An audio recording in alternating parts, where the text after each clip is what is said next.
Makan dulu, Cuk. Siapa nanti dia bawa? Sekarang makan dulu.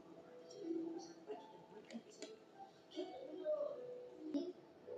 Kalau kata kau masih datang. Mesti aku datang. Kau dah lapar lagi. Okey, abang makan dulu.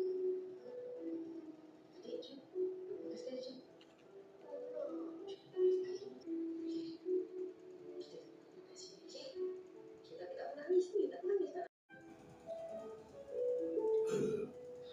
Dia balik dah, Mami.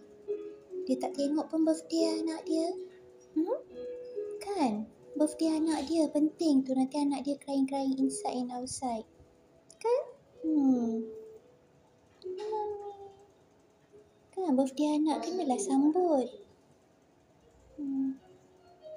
Betul? Kena marah.